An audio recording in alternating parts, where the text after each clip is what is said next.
Quand j'ai dit que j'allais faire une conférence sur le sionisme, on m'a dit surtout pas, ne fais surtout pas de conférence sur le sionisme, tu vas te faire des ennemis.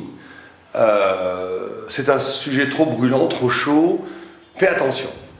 Ou si on en parle, on se fait des ennemis, ça veut dire qu'on est dans un terrain qui est le terrain de l'idéologie, de la passion politique, et que ça veut dire que c'est pas bon tout ça. Et qu'il va falloir essayer, et c'est ce que je vais essayer de faire ce soir, de transformer la question qui est au niveau émotionnel, au niveau idéologique, au niveau politique, en une étude de Torah. Vous savez qu'il n'y a aucun sujet sur lequel la Torah ne dit pas la vérité. Donc il n'y a aucune raison pour que le phénomène historique, qui est le retour du peuple juif sur sa terre, accompagné de l'installation d'un État qui porte le nom d'Israël, donc ce n'est pas rien historiquement, ne soit pas l'objet d'une étude thoraïque. Donc notre projet, c'est surtout, bien entendu, ce n'est pas du tout polémique, ce qui nous intéresse, c'est de comprendre qu'est-ce qui est en jeu d'un point de vue de la Torah, qu'est-ce que la Torah et nos sages disent par rapport à ce phénomène, qu'est-ce qu'on peut en dire, est-ce qu'on peut en dire quelque chose d'Irlal? Et je préviens tout de suite les personnes qui m'écoutent ou qui me regardent, que ceux qui ont une passion sur cette omission tellement, sur cette notion du sionisme, qu'ils soient sionistes ou anti-sionistes de façon radicale, fermez tout de suite l'écran, c'est pas la peine. Moi, je suis ici pour réfléchir, pas pour poser des actions absolues. Vous savez que, juste comme introduction, on voit deux phénomènes dans la Torah. On voit que Lot, avec Abraham, quand Lot fait, à un moment donné, il coupe toute relation avec Lot. Et Shmuel, on voit le même phénomène avec Shaoul. Quand Shaoul fait la faute avec Amalek, Shmuel coupe toute relation avec lui. Le Rav Dessler pose la question, il dit pourquoi? Pourquoi cette coupure radicale? Et il dit parce que ces gens-là ont commis une faute, Lot, Shaoul, chacun à leur niveau. Shaoul était un grand sadique, mais ils n'ont pas reconnu leur faute. Ils n'ont pas reconnu la faute. Quand ils sont venus, ils ont voulu rationaliser la faute au lieu de la reconnaître. Et comme ils ont voulu la rationaliser au lieu de la reconnaître, ils ont créé un faux discours qui fait qu'on ne peut plus passer. Il n'y a plus de tochacha, il n'y a plus de dialogue possible. Ça, c'est l'écran idéologique. J'ai une idée tellement faite, tellement arrêtée, que rien ne peut la traverser. Quoi que je dise, de toute façon, ça ne passe pas. Si on est dans cet état d'esprit, je vous le répète, fermez l'écran, c'est pas la peine. On est ici pour réfléchir. Donc, on va essayer d'expliquer, on va essayer de comprendre, on va essayer de réfléchir ensemble. On va commencer par le fameux Lech Lecha, où Abraham Avinu dit, Dieu a dit à Abraham Avinu, Lech Lecha, va-t'en, va vers Eretz Israël, justement. Donc le premier acte, on veut, sioniste, d'aller vers Tzion, vers Eretz Israël. Et c'est présenté comme une épreuve. Beaucoup disent que c'est une épreuve parce qu'Abraham avait réussi à Babel, et que quitter tout ça pour aller en Israël, c'est effectivement difficile. Mais le Ramban a fait une allusion que ce n'est pas du tout ça. L'épreuve fondamentale, la première épreuve d'Abraham, c'est justement d'avoir à abandonner une forme d'universel. Il proclame le chesed. Or le chesed, le monde a été créé à partir du chesed. Donc le chesed est une mida qui inclut toutes les autres midas. L'amour, la capacité d'aimer, l'enseignement de l'amour et l'enseignement de la création du monde sont liés parce qu'elles sont à l'origine même de l'origine de l'être. Et donc Abraham, par essence, est quelqu'un qui est universel. C'est quelqu'un qui veut partager la vérité avec tout le monde. C'est quelqu'un qui veut aider tout le monde, au point où il parle au bon Dieu. 3 Mohammed passent dans la rue, il arrête de parler au bon Dieu pour leur donner à manger. Abraham a une connivence, une intimité, une alliance avec tout être humain. Il est universel. Or Dieu lui dit, attention, il va falloir que tu ailles en Israël. Et Abraham entend bien qu'aller en Israël, ce n'est pas juste un déplacement d'endroit. Aller en Israël, c'est commencer une histoire qui va se singulariser par sa spécificité. On va créer un lieu qui va être coupé du monde. On va créer un lieu qui va être incompréhensible pour le reste du monde. On va créer une façon d'être homme, le début de l'identité juive, une façon d'être homme qui s'appelle Israël, qui va porter à elle seule l'espérance du monde, mais comme elle va porter l'espérance du monde, elle va se projeter vers un futur, et donc il va y avoir une coupure par rapport au présent de l'histoire, et donc une sorte de coupure par rapport à l'universel. Il va falloir se couper de la fraternité universelle, créer un visage humain qui est incompréhensible pour les autres hommes. Le juif est toujours incompréhensible pour les autres hommes. Couper des autres hommes. mais qui va, au cœur même de cette coupure, au cœur même de cet isolement, travailler pour sauver le monde et créer le vrai visage humain. Et c'était ça l'extraordinaire épreuve à laquelle était confronté Abraham. On lui dit, change ta façon d'aimer les hommes, oublie l'universel immédiat, deviens singulier, va en Israël, qui est la terre de l'au-delà de l'être, une terre qui ne ressemble à aucune autre terre, une terre qui n'obéit pas au même principe que les autres terres. Et tu vas devenir donc un homme, et toi et ta descendance et le peuple juif vont devenir des hommes coupés du monde. Coupés du monde pour sauver le monde. Et ça, c'était la première épreuve pour Abraham. Une épreuve terrible. Parce qu'il a fallu que... Parce que la notion de chesed ne laisse jamais de côté personne. La notion d'amour, c'est toujours de vouloir intégrer tout le monde. De ne jamais laisser quelqu'un à côté sur la route, sur le chemin. C'est de prendre tout le monde. Dieu lui dit, c'est très bien, c'est le début. Mais maintenant, il va falloir avancer. Il va falloir aller en Israël. Et aller en Israël, tu vas te couper du monde. Toi et ta descendance. C'est pour ça que vous savez que vous avez un auteur français qui était très antisémite d'ailleurs, et très antisioniste encore plus, qui s'appelait Jean Genet, qui disait « le juif est immonde ». Et quand le journaliste lui disait « mais pourquoi vous dites que le juif est immonde ?» Il dit « non, non, je ne dis pas qu'il est immonde au sens où il est affreux. Il est immonde parce qu'il est hors monde. Il est au-delà du monde. On n'arrive pas à le comprendre, le juif. Le juif, personne des goïms ne peuvent comprendre toutes sortes de religions. La religion de la Torah, ils ne comprennent jamais. C'est tout à fait intéressant. Quand on voit les thèses universitaires qui parlent de toutes sortes de religions, c'est tout à fait exact. Ceux qui parlent de Torah, c'est à côté de la plaque complètement. Pourquoi? Parce que la Torah obéit à un principe qui est coupé du monde. Il n'est pas perceptif pour le monde. Alors là, on va essayer de comprendre.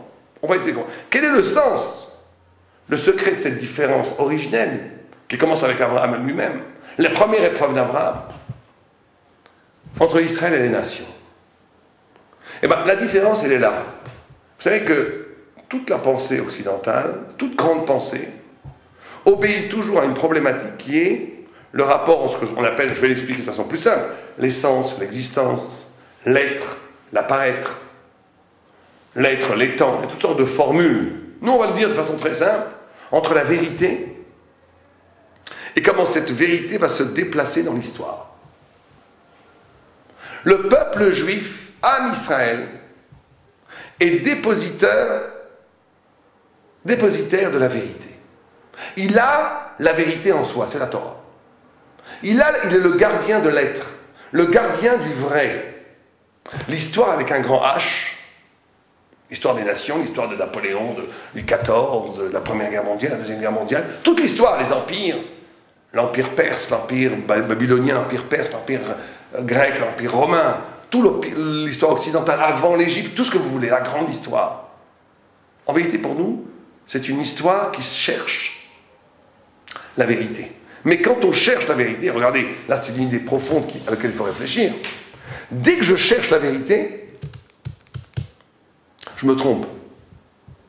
Dès que j'essaye de comprendre le vrai, je suis obligé de passer par le faux. Personne ne peut acquérir la vérité en un mouvement. Il est obligé de dire, tiens, c'est peut-être comme ça, et c'est faux. Mais non, c'est pas comme ça, c'est comme ça, non, c'est faux. Comme Abraham Avinu lui-même. Au début, il croit que le Dieu est le soleil. Non, c'est pas ça. Après, le Dieu, c'est la lune. Non, c'est pas ça, puisque c'est caduc. Il arrive à la vérité à la fin. Donc, les processus qui cherchent la vérité sont condamnés à passer par un cheminement où on se fourvoie, du fourvoiement, où on se trompe, pour arriver à la vraie vérité. Oh, et là c'est l'idée extraordinaire que le Maharal de Prague nous enseigne, la grande histoire, l'histoire des nations, la pensée goy, on va dire, et l'histoire goy, est une immense histoire qui se cherche, et qui en vérité, au fond, cherche la vérité, mais se trompe tout le temps parce qu'elle est dans le processus. C'est ce qu'on appelle l'apparaître. Am Israël est au lieu de l'être, au lieu de la vérité révélée. Donc il ne la cherche pas, il la découvre à chaque instant, en l'étudiant, en la pratiquant. Et donc on a ici une rupture, c'est ça la rupture radicale entre Am Israël et les nations. On ne vit pas dans le même monde. Les nations sont dans un processus historique où on va vers la révélation, vers où va le monde. Ils font la grande histoire avec un grand H. Mais il y a un petit peuple, le peuple d'Israël, qui possède au cœur même de sa conscience, au cœur même de la Torah, la vérité absolue et radicale de l'être. Il est le gardien de l'être. Et là, il y a donc une rupture absolue, une non-contemporanité. On n'est pas contemporain avec les goyim, avec les nations. Les nations vivent une histoire, et nous, on est déjà autre part. On est à l'origine et on est à la fin.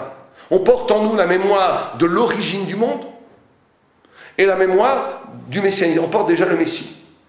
Celui qui vit Shabbat, il vit déjà Olam Haba. Celui qui vit les Chagim, il vit déjà le Mashiach. Celui qui fait la Torah tous les jours, il vit déjà une dimension de l'être qui ne va s'éclairer que quand le Mashiach va venir, et qui était à l'origine. Alors que les non-juifs, les goïms, les nations, vivent dans l'être, dans l'apparaître, dans cette grande histoire. Et donc il y a une distorsion énorme. D'où l'incompréhension, d'où l'antisémitisme, d'où la guerre, d'où la haine. Et vous verrez toujours que l'antisémitisme, la haine contre les juifs, fait toujours apparaître une incompréhension extraordinaire. Parce qu'Am Israël n'habite pas le même territoire. C'est le premier Rashi. Le premier Rashi dit quelque chose de formidable. Il dit, on aurait dû commencer la Torah à Rosh Chodesh. On dit non, on ne peut pas commencer à Rosh Chodesh, parce que Dieu veut montrer que c'est lui qui a créé le monde, et donc, pour nous donner la terre d'Israël, justement. Qu'est-ce que c'est que ce Rashi? C'est très simple. Rashi dit, les nations vivent dans la grande histoire. Nous, on ne vit pas dans la grande histoire, on vit dans la Torah. Notre espace, on habite quelle Torah? On habite quel espace? On habite l'espace du vrai. Notre drapeau, c'est la vérité, c'est la Torah. Mais dit Rashi, mais non, Dieu veut nous donner une part dans le monde. Nachala ben Elohim. Il veut nous donner une part dans le monde. Le part dans le monde, c'est Eretz Israël. Eretz Israël, c'est l'endroit où on peut réaliser totalement la Torah. C'est la Torah qui devient réelle. Et vous regardez le renversement, c'est extraordinaire. Rashi nous signifie par là qu'un goy, ça, un non-juif, les nations, l'histoire, le politique, a comme évidence la terre. La terre. Et à partir de cette terre, on va pouvoir bâtir des échelles spirituelles à Levaï, si on le fait. Mais ce qui est évident, c'est avant tout la terre. Chez Am Israël, c'est exactement le contraire. L'évidence, c'est les échelles, c'est la spiritualité, c'est le ciel. Les racines du peuple juif sont dans le ciel. On a une terre qui s'appelle Eretz Israël, mais c'est un chidouche. C'est un chidouche, on la vit de façon absolument nouvelle. Donc tout le monde comprend, tout celui qui a une oreille pour comprendre et pour entendre qu'on ne pourra jamais habiter la terre d'Israël comme les goïms habitent leur terre. Puisque ça n'obéit absolument pas au même processus.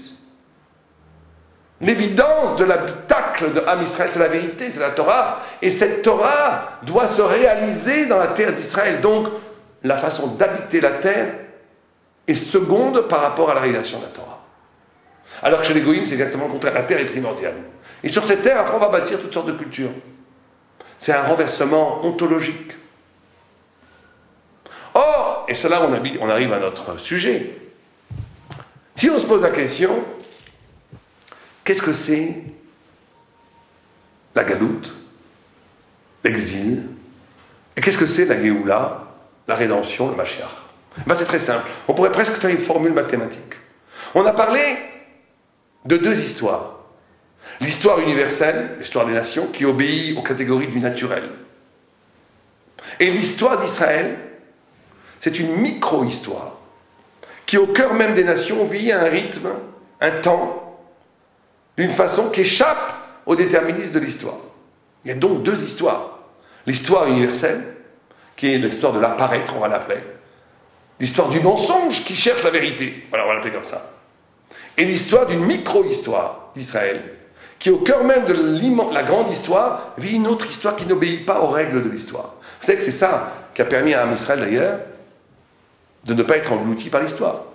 Vous avez eu des milliers de peuples, des milliers de peuples, de peuplades, qui ont vécu la même expérience qu'Israël. Ça veut dire qu'on les a arrachés de leur terre, on les a dispersés aux quatre coins de l'univers, on les a acculturalisés, c'est-à-dire qu'on leur a enlevé leur langue, leur pouvoir politique. Ces peuples-là, il n'y en a pas un qui a résisté à ce traitement, ils ont tous été effacés de la mémoire même. Qui se souvient des Étrusques? On ne sait même pas ce que sont les Étrusques.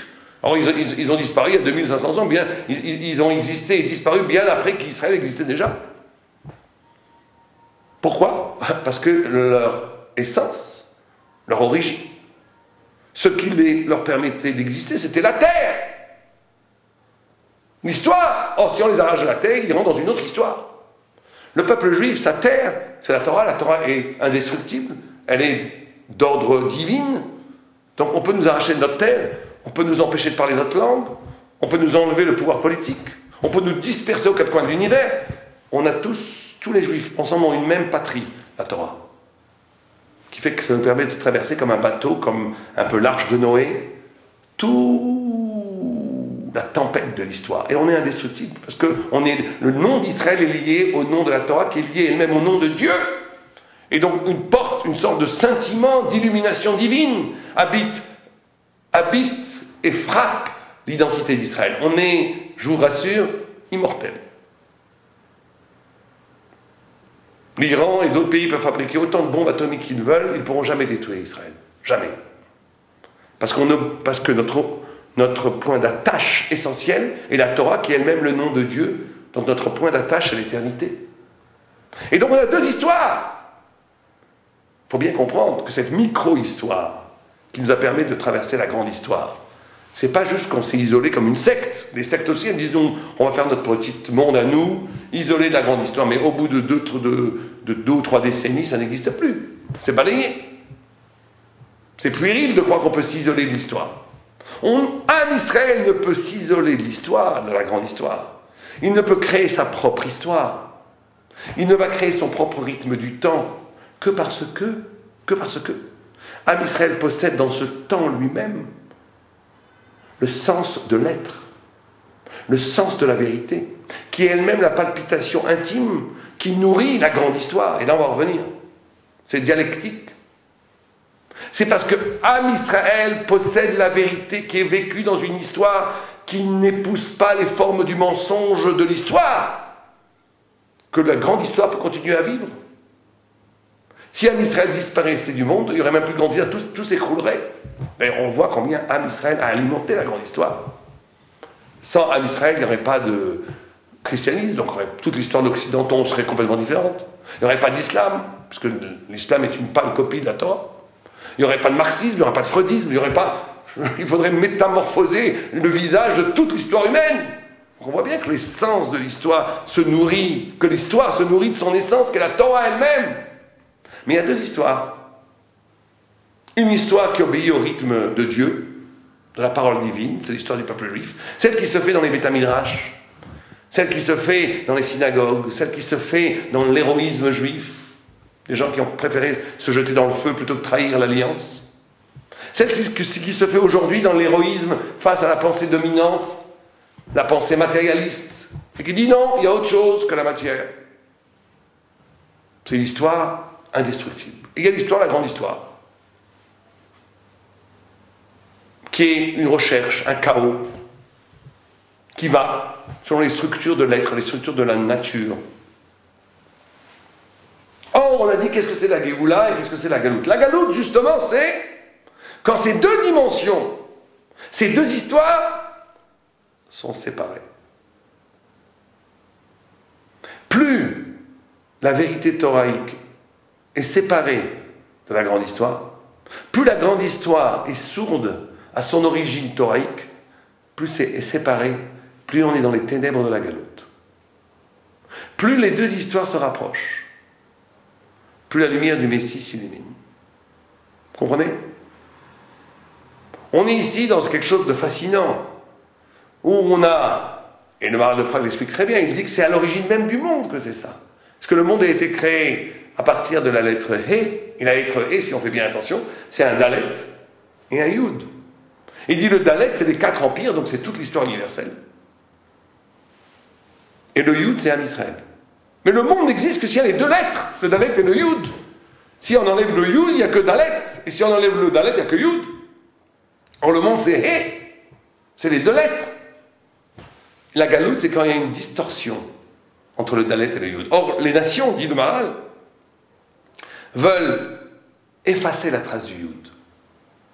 C'est pas un hasard si le christianisme a pris pour symbole la croix. La croix, c'est le Dalet mal placé. C'est une sorte d'étendre au monde entier la puissance de l'immanence. Le Dalet étant le monde matériel, le Yud étant la dimension spirituelle, le but, le Yud étant toujours le futur. Quand on parle en hébreu, qu'on met un Yud au début d'un verbe, ça fait un futur. Le Yud, c'est toujours la lettre de la pensée, la lettre de la lumière, la lettre de la vérité. Or, les nations vont vouloir séparer le Yud, effacer la trace du Yud pour rendre absolu le Dalet. On pourrait résumer toute l'histoire de la pensée philosophique non juive en un seul mot. C'est une tentative et une tentation de radicaliser, de rendre absolu le Dalet. L'être ici, l'immanence est absolue. Et on arrive aujourd'hui à cette pensée-là où il n'y a plus de transcendance, il n'y a plus de Dieu. Le Dalet est absolu. On oublie complètement le Yud. Or, plus on sépare le Dalet et le Yud. Alors, c'était à l'origine même, nous dit le Maharal de Prague. Le premier passouk, Tohu, Bohu, Chosher Veteom. Tohu, c'est Bavel. Bohu, c'est Med, c'est les Perses. Chosher, c'est l'obscurité philosophique de la Grèce. Tehom, c'est l'Occident, Rome et l'Occident jusqu'à aujourd'hui, parce qu'on n'en voit pas. Tehom, ça veut dire l'abîme. On n'en voit pas le bout. Donc, à l'origine même de l'être, avant même qu'il y ait des êtres humains, au début même de la création du monde, dans les premiers secondes de la création du monde, tout est là déjà. Il y a Yud, la lumière, Ve'iro, Israël, les 4 nations, les 4 empires qui sont l'archétype de toutes les nations et de toute l'histoire, et une sorte de distorsion, et il va falloir faire le petit coup de rejoindre les deux. Et là, on va expliquer. Et c'est là où il peut y avoir une immense erreur ou un immense aveuglement. On a dit, la galoute, c'est la distorsion, c'est la coupure entre la grande histoire et l'histoire de la vérité qui est tenue par Am Israël. En d'autres termes, plus les nations vont s'arracher, vont se séparer, plus l'histoire va aller dans un sens qui va contre la Torah, et moins la Torah sera capable d'illuminer le monde, plus on va être dans la galoute.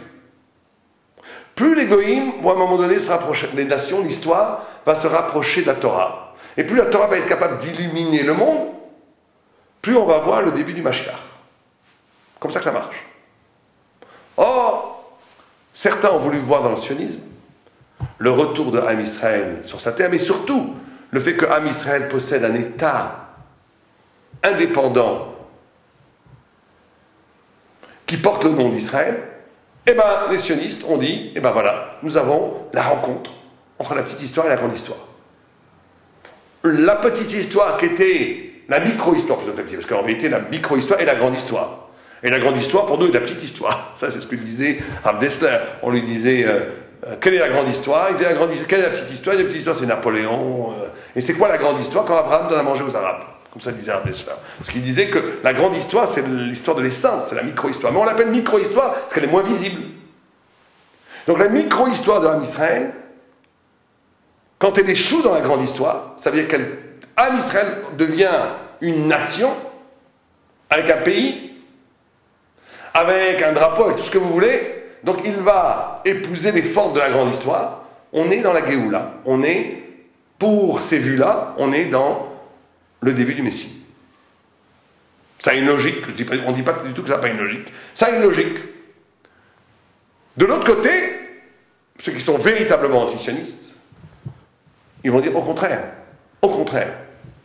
Le sionisme, la création d'un État, a été la trahison radicale de la spécificité d'Israël, de la micro-histoire. Ça a été comme si la grande histoire avait capturé, vaincu la petite histoire, et l'avait complètement dénaturée en l'intégrant dans le concert des nations. Am Israël devient comme n'importe quel peuple, avec son parlement, son drapeau, son armée, son territoire, la patrie, ses ministres, ses parlementaires, et imite pâlement les démocraties occidentales.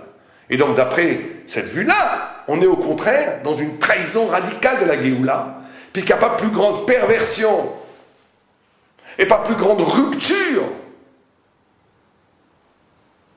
que cela, puisque c'est la grande histoire, c'est l'histoire des Goïms, c'est le Dalet qui va kidnapper, emprisonner le Yud. On voit ici, on a deux vues absolument opposées. Qu'est-ce qui se passe ici? La voie que nous, on va essayer d'expliquer, je ne dis pas du tout que c'est une voie médiane. On ne va pas faire de compromis ici. Mais je vais essayer d'expliquer la vue des Gdolim, en passant par le Razonich, par le Rav Shach, et aujourd'hui par Rav Chaim Kanievski, qui sont nos maîtres, qui expliquent la position qu'il faut avoir, et quand, à la lumière des textes, ça a l'air d'être la position, bien entendu, c'est la position de nos sages, c'est la lumière qui apparaît dans cette position. Et cette position est née qu'il ne faut pas faire preuve ni d'aveuglement, d'un côté, ni de naïveté. Alors je m'explique. Aveuglement, ça serait l'antisionisme radical. Celui qui ne voit pas qu'il s'est passé quelque chose. Quand Am Israël retourne sur sa terre, et quand même le fait que Am Israël a une autonomie politique, bien entendu, tout à fait limitée, relativisée par l'influence de l'Occident, et tout ce qu'on veut, la politique, les États-Unis, tout ce que vous voulez, bien sûr. Mais quand même, on a une sorte de... Am Israël possède une autonomie politique. Relative, elle existe. Voir que ça veut dire quelque chose pour la Torah. D'un autre côté, ne pas être naïf. Ne pas être naïf, c'est ne pas croire qu'on est déjà arrivé. Alors, on va expliquer les deux choses à partir de deux midrash fondamentaux. Le premier, c'est l'idée même de la Merkava. Vous savez qu'il y a une idée magnifique, et c'est l'idée peut-être la plus profonde par rapport au concept dans lequel on manipule actuellement. C'est quand on voit un cavalier galoper sur une plage, quelqu'un qui n'aurait jamais vu de chevaux ni d'êtres humains, il verrait un cavalier galoper sur une plage, il dirait, mais qui c'est qui galope ici? C'est le cheval. Le cavalier qui est sur le cheval est complètement battel, il accompagne le galop. Mais tout celui qui connaît un peu l'art de la cavalerie dira pas du tout, c'est le cavalier qui domine complètement les mouvements du cheval. Et bien c'est pareil entre la petite et la grande histoire. Quand on voit la grande histoire, on a l'impression que c'est elle qui fait les règles. Et la micro-histoire, on a l'impression qu'elle n'est qu'un repli de lumière qui garde la trace, la mémoire de la vérité originelle et qui garde l'attente messianique, mais qu'elle n'influence pas l'histoire. Or c'est faux. C'est faux. La notion de Merkava, la notion, c'est une des dimensions du Gilui Hashem, c'est que la grande histoire elle-même est imprégnée, sans qu'on s'en rende compte, de la volonté de Dieu. C'est Dieu qui fait l'histoire. On ne le comprend pas, on ne peut pas encore comprendre qu'est-ce que c'est l'Inquisition, qu'est-ce que c'est la Shoah. On ne peut pas comprendre ça, et le Razonich dit une chose formidable, il dit, on n'a plus de prophète pour interpréter l'histoire, donc on ne peut plus être historien chez nous. Parce que pour pouvoir donner le pshat toraïque, la pensée toraïque sur un événement historique, il faut être prophète. C'est ça la prophétie. C'est la lecture toraïque de l'événement historique qui est elle-même de la Torah. C'est que la Torah, si on réfléchit bien, qu'est-ce que c'est la Torah? Une immense partie de la Torah, c'est l'histoire du peuple d'Israël. Parce que Dieu se manifeste sur terre à partir de la façon dont il se manifeste dans l'histoire d'Israël. La Hashgacha, Klalit et pratique pour les Gdolim de Am Israël et la façon dont Dieu se manifeste sur terre. On va dire une formule facile. Am Israël est le miroir de la divinité. Am Israël, c'est le miroir de la volonté divine. Donc, il nous manque une immense partie de la Torah, Kebiechol. Laquelle? C'est ce que dit d'ailleurs le Chida. Vous savez que les deux nouns renversés dans Vaïkra, Vincent Aaron, Vayomer Moshe, il y a deux nouns renversés, d'après une vue dans la Gemara, c'est un Sefer Torah Bifnatzmo. C'est un livre en soi. Et le Chida dit, c'est quoi ce livre qui va nous être révélé quand le Mashiach va venir avec d'immenses Hidushim, d'immenses nouveautés? Et tout le monde dit, mais c'est impossible, la Torah a déjà été au Mont Sinaï, de façon totale, Torah Tmima. Il ne peut pas y avoir une Torah qu'on n'a pas encore compris. Et le Chida dit, si, il y a une partie de la Torah, bien sûr, qui est dans la Torah, mais qu'on n'a pas encore compris. C'est laquelle? C'est toute l'explication toraïque de l'histoire depuis l'exil. Une fois Aaron, c'est le début de... C'est quand Aaron a codé chez Am Israël. Quand Am Israël va voyager dans l'histoire, qu'est-ce que ça veut dire? Qu'est-ce que ça veut dire l'exil? Qu'est-ce que ça veut dire l'Inquisition? Qu'est-ce que ça veut dire le fait que Am Israël était mis de Patsel, en Ashkenaz, Sfarad, en Allemagne, en Espagne, en Turquie? Qu'est-ce que ça veut dire la Shoah? Qu'est-ce que ça veut dire le retour de l'Am Israël sur sa terre, etc., etc. Tout ça, celui qui pourra vraiment nous dire tout ça, c'est qu'un prophète. C'est qu'un prophète. Et tant qu'on n'a pas le prophète, on ne peut pas vraiment savoir. Les Chachamim peuvent un tout petit peu nous dire. Les Chachamim dans la Gemara nous disent des fois la signification d'un acte historique. Et donc nos Chacham d'aujourd'hui peuvent nous dire, et ce que nous disent nos sages sur cet événement, c'est justement qu'il n'y a pas encore de baiser, de rencontre, d'enlacement harmonieux entre la petite histoire et la grande histoire. Ça sera quand le Mashiach viendra. On est encore dans cette distorsion, dans ce décalage. Mais il se passe quelque chose par contre, qui est de l'ordre du cavalier. Vous savez que c'est la même chose avec les Meraglim. Quand les Meraglim n'ont pas voulu rentrer en Eretz Israël, ils ont dit, parce que si c'est sans Moshe, on ne peut pas. Si c'est sans Moshe, c'est avec Moshe, c'est miracle. De façon miraculeuse, on peut vaincre en Eretz Israël.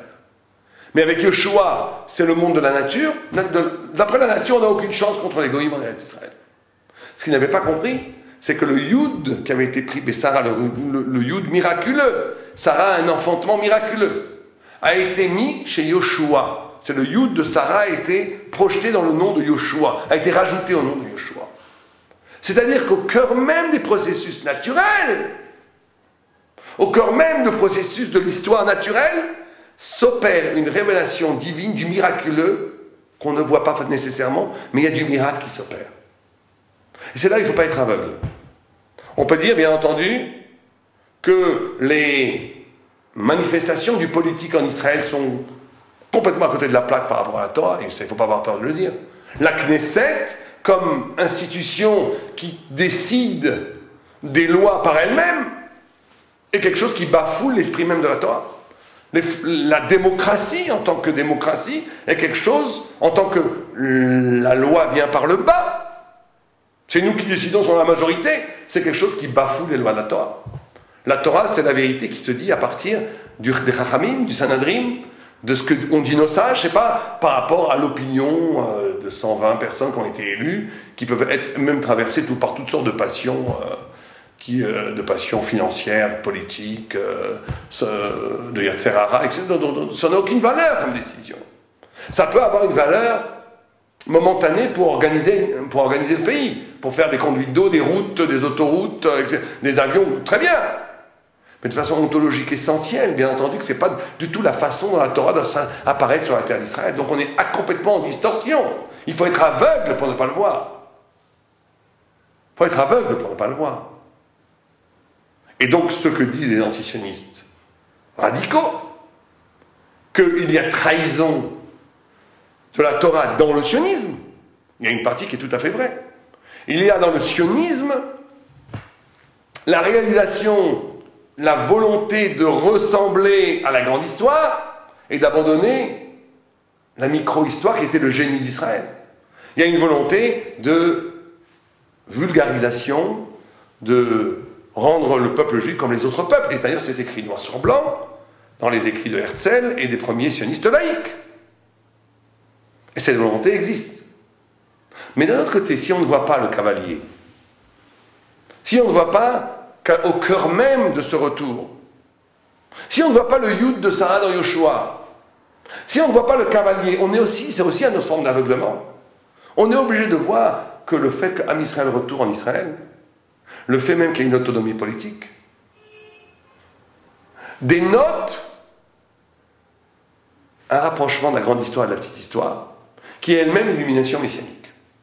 Et donc quand je disais que nos sages nous enseignent de n'être ni aveugle ni naïf, c'est que de croire qu'on peut abandonner, et c'est là où vous savez que la discussion se joue, est-ce qu'on doit abandonner la forme galoutique de la Torah quand on est Eretz Israël?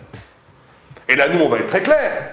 On suit complètement nos maîtres, qui sont le Razonitch, Afshar, Raphaël Kenievski. En aucun cas, on peut abandonner l'identité du juif galoutique en venant en Israël. Parce que l'identité du juif galoutique, qui a une si mauvaise réputation en Israël, est le génie d'Israël. J'avais un ami que je n'aimerais pas, qui est un grand photographe, qui photographiait les juifs en Chutz La'aretz, et quand il est photographié au Kazakhstan, dans tous les pays, il est trouvé que c'était comme des princes. Ils arrivaient en Israël, ça devenait des citoyens de deuxième zone, une sorte de réduction de la beauté d'Israël aux citoyens israéliens de basse zone. Et là, nous, on dit non. On dit attention, attention, le génie et la beauté d'Israël, la beauté du juif, ça a été justement de résister tout le temps à l'histoire rationalisante, à l'histoire réductrice, qui ramène au politique, à l'économique. Le peuple juif est un prince. Le juif est un prince. Où qu'il soit, il est un prince. Parce qu'il excelle l'économie, il excelle le politique. Il est un roi, il est dépositeur de la parole de Dieu. Il n'est jamais un citoyen d'une démocratie moyenne. Jamais. Et donc, il faut, au contraire, amener toute la richesse de la Torah de la Galoute et qu'elle vienne se réaliser en Israël. D'un autre côté, de ne pas partager, de nier complètement le nom d'Israël. Le fait même que l'État laïque, pourtant, a pris le nom d'Israël. Le fait même que les laïcs eux-mêmes tout le temps brandissent le Tanakh, la Bible, pour dire qu'on a le droit d'habiter sur cette terre, c'est que le fait même qu'on parle l'hébreu, bien que c'est plus, bien entendu que la Lachon, c'est pas le Lachon HaKodesh, c'est une Lachon qui a été complètement vulgarisée par Ben Yehuda. C'est sûr, mais quand même, bien entendu, c'est de l'hébreu, c'est pas d'allemand qu'on parle. Pas d'allemand comme Herzl voulait qu'on parle allemand, non, c'est de l'hébreu. Et donc il y a le cavalier qui joue. Il y a le Yud de Yeshua qui joue ici. Il y a toute une émanation de la Torah qui, justement, ne peut pas être capturée par la volonté laïcisante de l'esprit laïque, d'une partie du sionisme laïque. Vous savez que c'est ce que disaient d'ailleurs certains penseurs, je pense à Gershon Scholem, qui pourtant ne partage pas plusieurs de ses idées, mais il disait une chose formidable par rapport à ça, il disait que le fait de parler l'hébreu est rempli d'infinie puissance thoraïque. Et que cette façon de vulgariser l'hébreu, de le laïciser, un jour ça va exploser, disait-il. Un jour, et lui, qui n'était pourtant pas un grand religieux, avait compris le Yud. Il avait compris qu'au cœur même de tout un processus qui peut paraître laïque, et d'ailleurs qui est laïque, et dont on a le devoir de combattre, mais il y a un Yud qui est en train de jouer. Il y a toute une histoire. La grande histoire est en train en vérité de jouer pour l'actif de la petite histoire. C'est la Torah qui va gagner à la fin. À la fin, c'est la Torah, tout ça va aller, à un moment donné, vers la révélation messianique. Mais ça ne veut pas dire pour nous qu'on doit d'un côté renoncer à la singularité d'Israël, pour échouer dans une citoyenneté complètement banale et réduite à l'identité, à n'importe quelle citoyenneté, à n'importe quelle démocratie, chas v'shalom. Mais d'un autre côté, si on ne voit pas que ce retour en Israël, le fait que l'Am Israël soit ensemble, réunis, avec les discussions qu'il y a, sont une extraordinaire avancée au niveau de la lumière messianique. C'est qu'à un moment donné, la petite histoire va rejoindre la petite histoire. Et bien ça aussi, c'est un aveuglement, il faut voir les deux en même temps. Les deux en même temps. Et on va conclure avec le plus grand danger, bien entendu. C'est que puisqu'on est au lieu même de processus, où la petite histoire pousse, où la grande histoire pousse, il faut bien comprendre qu'on est au combat final. Qu'est-ce qui va vaincre? Et c'est en Eretz Israël que le combat va être le plus violent. Est-ce que c'est la micro-histoire, l'histoire de l'être, l'histoire de la vérité qui va révolutionner, bouleverser, illuminer toutes les structures laïques qui ont été posées comme des briques ici? Et ça va être une révélation extraordinaire. Un peu comme les frères de Yosef découvrent que c'est Yosef. Et qu'un jour, les plus laïcs vont se réveiller en disant j'ai compris maintenant pourquoi on a fait tout ça. Ou bien Dieu préserve, ça va être le contraire.